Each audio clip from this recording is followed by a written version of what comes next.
Do like us. Comment on our video. And subscribe our YouTube channel. Mahindraguru.com. The Brahmastra for success. Your success is our success. स्वागत है आप सभी का महिंद्रागुरु.com के इस official YouTube channel पर। आज हम यहाँ पर हिंदी स्पेशल को लेकर के बातचीत करेंगे। उस हिंदी स्पेशल में कौन से एग्जाम को लेकर के बातचीत करेंगे, तो देखते हैं कि ARO यानी कि रिव्यू ऑफिसर और असिस्टेंट रिव्यू ऑफिसर, अभी हाल ही में उत्तर प्रदेश लोकसेवा आयोग द्वारा कुछ वैकेंसीज आरओ की और ARO की यानी कि समीक्षा अधिकारी और सहायक समीक्षा अधिकारी की वैकेंसीज घोषित यानी कि डिक्लेयर की गई हैं। तो उससे संबंधित हम लोग आज हिंदी की उसमें महत्वपूर्ण भूमिका है, क्योंकि जो प्रारंभिक परीक्षा का जो सिलेबस है उसमें हिंदी 60 अंक का रखा गया है और 60 प्रश्न रहेंगे। तो उससे संबंधित हम लोग हिंदी से संबंधित बातचीत करेंगे। लेकिन ये सारी जानकारियां आप तक बहुत त्वरित माध्यम से पहुंचे, इसके लिए आपको करना क्या होगा, हम उसके लिए आपको हमारा महिंद्रा गुरु का ऑफिशियल यूट्यूब चैनल पर जब आप लॉगिन करेंगे तो आपको एक सब्सक्राइब बटन दिखेगा और इस सब्सक्राइब बटन पर आपको क्लिक करना है और इसके माध्यम से अब जो भी अपडेशन होगा आपके पास मैसेजेस के माध्यम से वहां तक पहुंचेगा। अब हम देखते हैं एक और चीज यहां पर आपके सामने है जिसको हम लोग कहते हैं एंड्रॉइड ऐप महिंद्रा गुरु। अगर आपको इसका यूजर आप बनते हैं, इसको आप डाउनलोड करते हैं प्ले स्टोर के माध्यम से, तो जो भी जानकारियां होंगी, नवीन जानकारियां, एग्जाम से रिलेटेड जो सारे पैटर्न में चेंजेस हो रहे हैं, वो सारे इस ऐप के माध्यम से आप लोग वहां से जानकारियां प्राप्त कर सकते हैं। तो प्लीज हमारा ये महिंद्रा गुरु का ऐप जरूर डाउनलोड करें, जो आपके एग्जाम में निश्चित रूप से बहुत ज्यादा फायदेमंद रहेगा। अब हम यहां पर हिंदी को लेकर के बातचीत करते हैं। समीक्षा अधिकारी और सहायक समीक्षा अधिकारी जो उत्तर प्रदेश लोक सेवा आयोग ने अभी हाल ही में वैकेंसीज डिक्लेयर की हैं, उसमें जनरल हिंदी की बहुत महत्वपूर्ण भूमिका है। मैं यहां पर बताना चाहता हूं कि जो ये प्रीलिम्स एग्जामिनेशन ARO का है, यहां पर 200 मार्क्स हैं ओवरऑल। उस 140 मार्क्स में आपका जनरल स्टडीज है, यानी कि 140 क्वेश्चन एंड 140 मार्क्स। और हिंदी की बात करते हैं तो हिंदी में 60 क्वेश्चंस एंड 60 मार्क्स। तो इस हिंदी की भी बहुत महत्वपूर्ण भूमिका है। अगर हम पीछे के वहां के प्रश्न पत्रों का एनालिसिस करते हैं और जो पेपर आए हुए हैं अभी तक, उनका जो कट ऑफ गया है, उनकी अगर बात करते हैं तो वहां पर बहुत से स्टूडेंट्स को एक बहुत दिक्कत ये देखने को मिल रही है कि हिंदी में कुछ लोगों का बहुत ज्यादा लैकिंग है, जिसकी वजह से उनका प्रीलिम्स यानी कि नहीं निकल पा रहा है प्रीलिम्स एग्जामिनेशन। तो इसलिए हिंदी को यहाँ पर कैसे क्या क्या इसमें सिलेबस में रखा गया है, हम यहाँ पर बातचीत करेंगे। ये मीटिंग्स में आपका 2 शिफ्ट में एग्जाम होगा। पहले में आपका GS रहेगा 140 क्वेश्चन जिसमें आपको करना होगा, और सेकेंड की अगर हम बात करते हैं तो सेकेंड में हिंदी रहेगा और उसका जो टाइमिंग है वो 1 घंटा रहेगा आपका टाइमिंग, और उसका जो मार्क्स और क्वेश्चंस हैं आप देख सकते हो 60 मार्क्स, और यहां पर जो क्वेश्चंस नंबर ऑफ क्वेश्चंस हैं वो भी 60 क्वेश्चंस ही आपके रहेंगे। तो हम अब देखते हैं कि इसमें क्या क्या चीजें यहां पर रखी गई है। देखिए, पहली चीज रखी गई है विलोम शब्द, और ये बिल्कुल सिलेबस में यहां पर पूरा एक्सप्लेन किया गया है कि कितने नंबर ऑफ विलोम आएंगे, कितने विलोम शब्द आएंगे। 10 विलोम शब्द यहां पर आएंगे।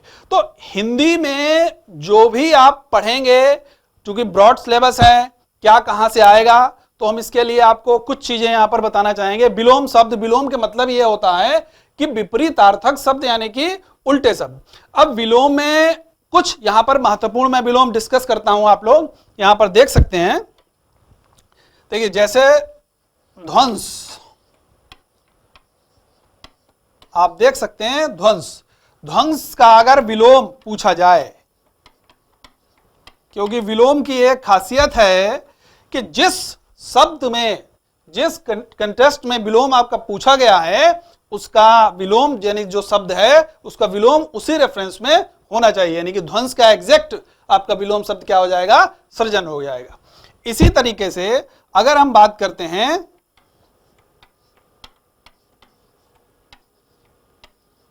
चांचल्य, यानी कि ये क्या लिखा हुआ है, चांचल्य। अगर इसके हम एग्जैक्ट विलोम की बात करते हैं, एकदम उचित विलोम, तो इसका हो जाएगा स्थैर्य। क्या होगा, स्थैर्य। अब चांचल्य का मतलब चंचलता होता है। अगर यहां पर चंचलता होता शब्द तो अगर हम इसके विलोम की बात करते तो यहां पर स्थिरता होता। तो इस तरीके से बहुत सारे विलोम है। मैं यहां पर कुछ और विलोम शब्द आप लोगों को डिस्कस कर देता हूं। जैसे अगर आपसे पूछा ध्वंस इंपॉर्टेंट है, सृजन हो गया। स्थैर्य का आपको पूछा जाए तो चांचल्य हो गया। अगर मूक का पूछा जाए वाचाल हो गया। तो इस तरीके से विलोम शब्द की बहुत महत्वपूर्ण भूमिका है और 10 विलोम शब्द आपके एग्जाम में पूछे जाएंगे। तो हम आगे देखते हैं कि आगे कौन सा चीज रखी गई है। अगला आप देख सकते हैं वाक्य एवं वर्तनी शुद्धि, बहुत ही महत्वपूर्ण है वाक्य एवं वर्तनी शुद्धि, जिसके माध्यम से वाक्य और वर्तनी यानी कि एक सेंटेंस लिखा हुआ है, उस सेंटेंस में कुछ एरर है, उस यानी कि कुछ गलती है, उसको शुद्ध क्या होगा। 4 ऑप्शंस अवेलेबल रहेंगे आपके पास और उसमें से 4 में से एक सही उत्तर होगा। उस एक सही उत्तर को आपको करेक्ट करना है। एग्जाम्पल के तौर पे मैं यहां पर बता दूं, एक अशुद्ध शब्द दिया हुआ है, शब्द और वाक्य दोनों की मैं बात कर दूंगा। एक अशुद्ध वाक्य दिया गया है जिसको हम लोग कहते हैं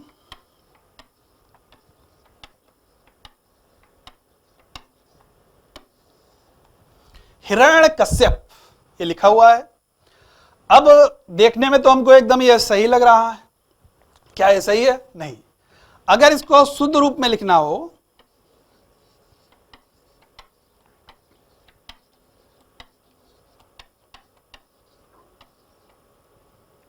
ये उचित होता है, बोलते हैं हम लोग हिरण्यकशिपु। क्या बोलते हैं? हिरण्यकशिपु। इसी तरीके से नॉर्मली हम लोग लिखते हैं श्रृंगार, ये आपने लिखा श्रृंगार। और अगर इसको सही रूप में लिखना हो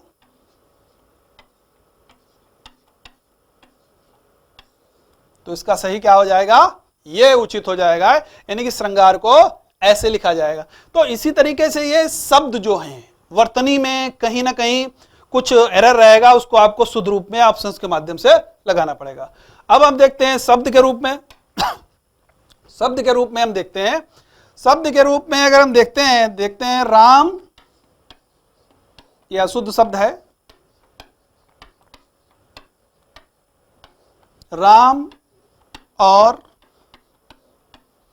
मोहन का घोर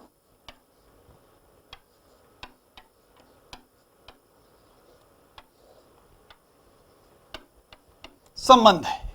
एक यहां पर वाक्य लिखा हुआ है राम और मोहन का घोर संबंध है, लेकिन यह वाक्य कैसा है? अशुद्ध वाक्य है। अगर इसको शुद्ध रूप में हमें करना है, क्योंकि राम और मोहन का ये जो घोर है ये गलत लिखा हुआ है, इसकी जगह क्या होगा?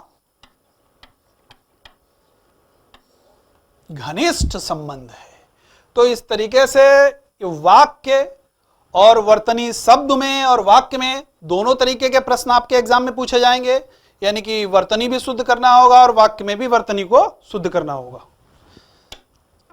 अगला हम देखते हैं क्या हमारा दिया गया है सिलेबस में, अनेक शब्दों के एक शब्द। यह क्या होता है? जब एक लंबी चौड़ी वाक्य को, एक बड़े वाक्य को एक शब्द में अगर आपको बताना हो किसी को, तो वो कहलाता है अनेक शब्दों के एक शब्द, यानी कि वाक्यांश के लिए एक शब्द भी कहा जाता है। अगर हम वाक्यांश के लिए एक शब्द की बात करते हैं तो यहां पर आप देख सकते हो कुछ शब्द मैं यहां पर रखूंगा, जैसे एग्जाम्पल के तौर पर जिसका कोई शत्रु ना हो।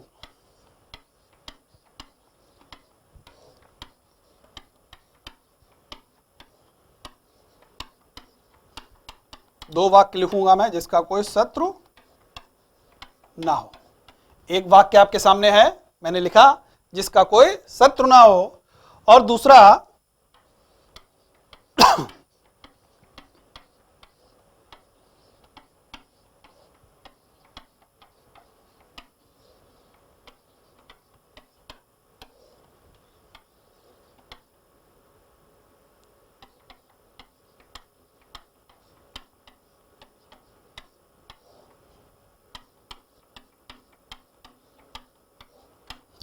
दूसरों की गलतियां खोजने वाला।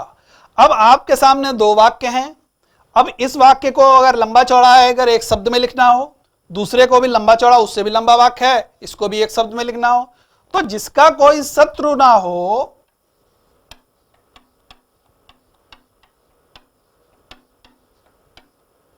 अजात शत्रु हो जाएगा। क्या हो जाएगा? अजात शत्रु। एक आपने वाक्यांश के लिए एक शब्द हो गया। तो जिसका कोई शत्रु ना हो, इसी तरीके से एग्जाम में पूछा जाएगा, एक वाक्य दिया होगा और पूछा जाएगा इसका क्या उचित वाक्यांश के लिए एक शब्द है। तो यहां पर आपको दिखाई दे रहा है अजात शत्रु इसका एक शब्द हो गया। अगर यहां पर दूसरे शब्द, दूसरे वाक्य को हम बात करते हैं तो लिखा हुआ है दूसरों की गलतियां खोजने वाला, और इसका एक शब्द होता है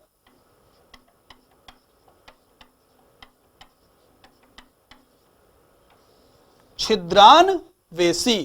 तो ये भी आपके एग्जाम में पूछे जाएंगे, और कितने शब्द पूछे जाएंगे, इस तरीके के 10 शब्द आपको वहां पर मिलेंगे जो आपके सॉलिड मार्क्स हैं। अगर आप अच्छे से पढ़ते हैं, ट्रिक से पढ़ते हैं, जो इंपॉर्टेंट हैं वहां पर अगर आप पढ़ते हैं, उसके लिए आपको प्रीवियस पेपर पर बहुत ज्यादा फोकस करना पड़ेगा। नेक्स्ट स्लाइड हम देखते हैं कि हमारे क्या है। नेक्स्ट स्लाइड में देखिए क्या दिया गया है, तत्सम एवं तद्भव शब्द। तत्सम और तद्भव शब्द भी 10 शब्द आपके पूछे जाएंगे। देखिए तत्सम और तद्भव के मतलब क्या होता है, मैं यहां पे बता दूं। तत्सम के मतलब होता है तत् प्लस सम। ये तद्भव की बात करते हैं,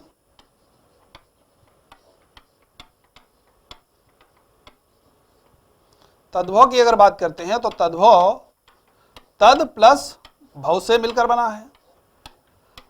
अब दोनों अगर तत्सम और तद्भव की बात करते हैं तो तत्सम शब्द भी हमारे संस्कृत भाषा से लिए गए हैं, संस्कृत से लिए गए हैं, लेकिन इनमें कोई बदलाव नहीं हुआ, कोई रूप परिवर्तन नहीं हुआ, और हिंदी शब्दावली में ज्यों के त्यों प्रयुक्त किए जाते हैं। ऐसे शब्द हमारे क्या कहलाते हैं?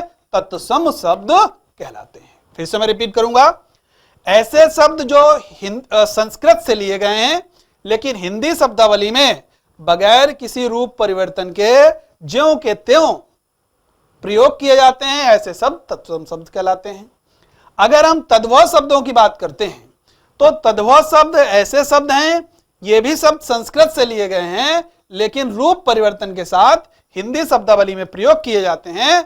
ऐसे शब्द हमारे तद्भव शब्द कहलाते हैं। तो हम यहां पर यह देख सकते हैं कि कैसे वहां पर क्वेश्चन पूछे जाने की संभावना बन सकती है। देखिए, एक अगर यहां पर मैं महत्वपूर्ण दूं कि 4 शब्द दे रहा हूं, एक दिया घट, दूसरा दिया घोटक, तीसरा दिया गेंद, और चौथा दिया क्रूड।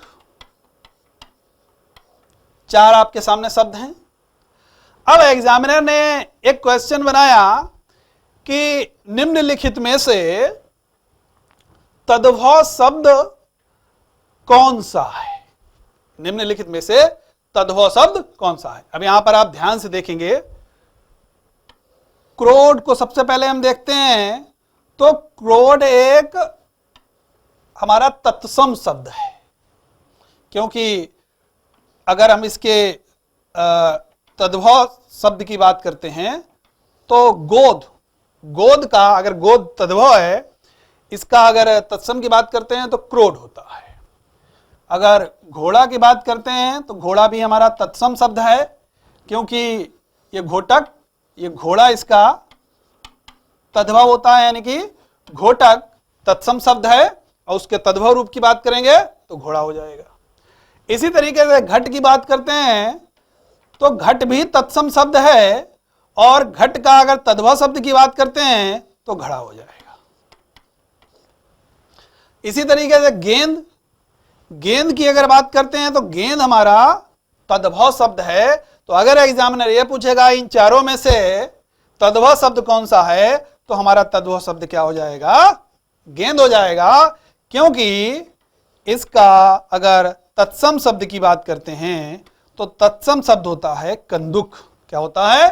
गेंद की अगर तत्सम शब्द की बात करते हैं तो कंदुक। तो यानी कि एक तरीका यह हो गया कि 4 शब्द दिए गए हैं, उसमें से आपको यह पूछा जा सकता है कि तत्सम शब्द कौन सा है या तद्भव शब्द कौन सा है। दूसरा तरीका यह है कि एक तत्सम शब्द दे दिया या एक तद्भव शब्द दे दिया, पूछा जा सकता है कि इसका तत्सम क्या होगा या इसका तद्भव शब्द क्या होगा। जैसे एग्जाम्पल के तौर पर मैं यहाँ पे आपको बता दूं, अगर आपको दिया जाए कि 99 का तत्सम शब्द क्या है, भाभी का तत्सम शब्द क्या है, बहनोई का तत्सम शब्द क्या है, तो ऐसे तत्सम या तद्भव दोनों आपके एग्जाम में दिया जा सकते हैं। 10 ऐसे पूछे जाएंगे शब्द जो आपके कहीं ना कहीं एक बहुत महत्वपूर्ण भूमिका निभाएंगे, तो आप इन पर भी बहुत अच्छी तरीके से फोकस करें।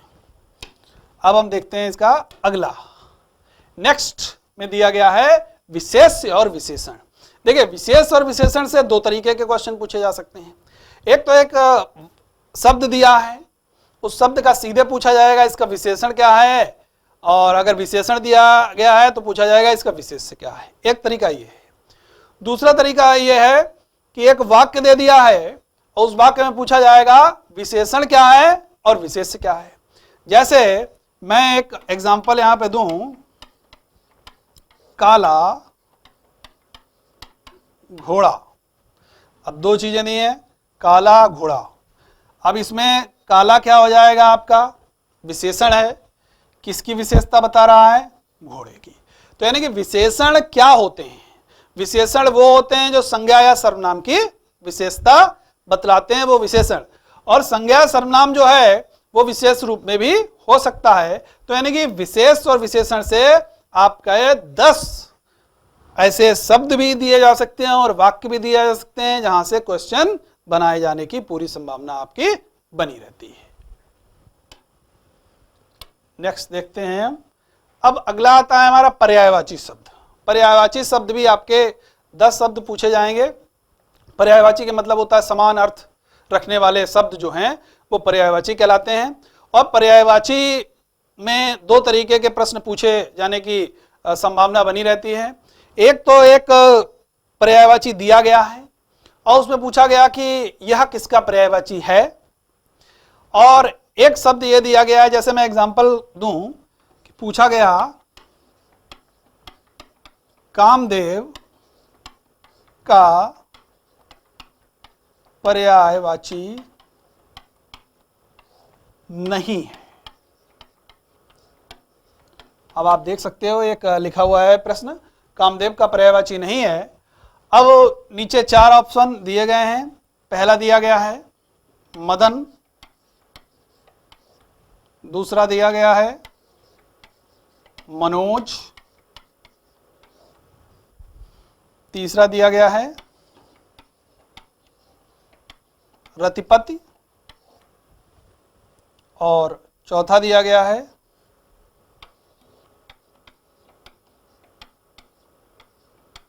जनार्दन। तो एक तरीका ये हो गया प्रश्न पूछे जाने का। अब अगर हमको पता है कामदेव के कम से कम 4-5 पर्यायवाची हमें याद होने चाहिए, तभी हम इस तरीके के क्वेश्चन को अटेम्प्ट कर सकते हैं। मदन भी कामदेव का पर्यायवाची है, रतिपति भी कामदेव का पर्यायवाची है, मनोज भी कामदेव का पर्यायवाची है, लेकिन जनार्दन कामदेव का पर्यायवाची नहीं है। तो इसका सही अर्थ क्या होगा, सही उत्तर क्या होगा, जनार्दन। इस तरीके से एक प्रश्न पूछे जाने का तरीका यह है। दूसरा तरीका एक और हो सकता है कि पूछा गया आपसे सीधे सीधे मराल किसका पर्यायवाची है।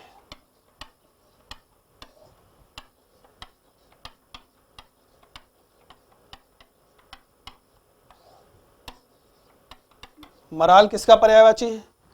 अब अगर हमने पर्यायवाची शब्द विस्तार में पढ़े हैं तभी हम इस तरीके के प्रश्न को अटेम्प्ट करने की स्थिति में रहेंगे।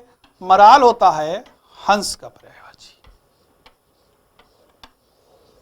तो दो तरीके के आपको यहां पर पर्यायवाची से प्रश्न मिल सकते हैं। तो आपने यहां पर अभी आपने देखा कि हमारे इतनी सारी चीजें आपके सामने हिंदी की रखी गई जो आपके आरओ के एग्जाम में बहुत ज्यादा इंपॉर्टेंट हैं।